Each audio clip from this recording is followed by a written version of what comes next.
Dr. John Mutunga joins us. He is the Member of Parliament, Tigania West. Dr. Thank you for your time, as well chairs the Agriculture Committee of the National Assembly. Yes. On Tuesday last week, you were at State House where the President had made clear his case on why he wants this bill passed.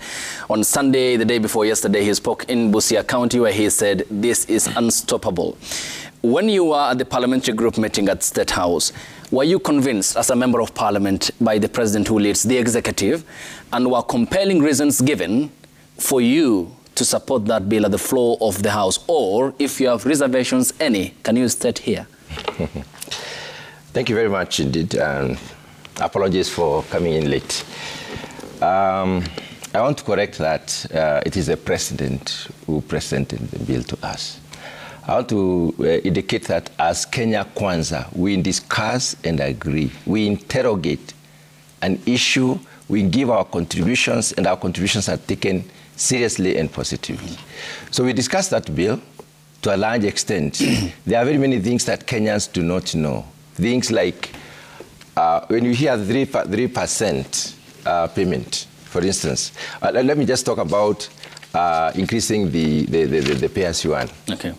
From 30 to 35%. We've been paying that percent. But there's a capping up to $500,000. Those who earn $500,000 and above will pay that 5% on what is above 500,000. Those who earn 500,000 and above will pay that 5% on what is above 500. On the other hand, you come back to this fund, which is being created. Okay, Dr. Before you proceed to the fund, okay, you'll proceed. I'll give you the time so that you prosecute your case. Okay. Just specifically on the 500,000 Kenya shillings. Yes. The Kenya National Bureau of Statistics pegs that number at a very low, and the revenue you can generate from people who earn more than 500,000 at the 35%, you have said the taxation will give you about between 4 to 5 billion Kenya shillings. What impact will this have in terms of our tax collection? It is 45 billion that we do not have right now. It's 45 billion that we're forced to borrow. For us to fund the previous, the current budget, the one that the 2022-23 budget, we needed 1.1 trillion borrowing. We needed to borrow about 1.1 trillion. This has been scaled down to around, let's say, 600, because the government has looked for ways of trying to reduce this and to cap the borrowing in terms of waiving or maybe forfeiting. And trying to reduce the amount of money that we need to look for in order to cost development in this country by 300 billion. The declared was around 9 billion, and declared was around 2 or so billion again. So when you look at that, if any shilling is useful in this country, it is a country which is going through a very difficult situation.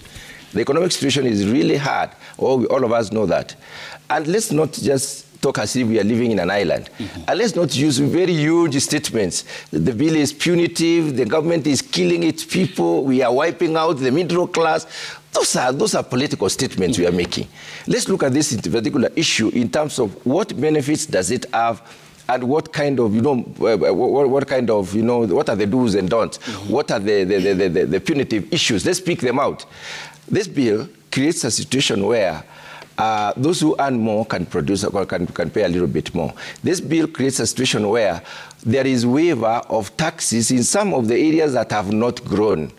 There is a tax exemption in some areas, and then there is a substitution from where we hand, for instance,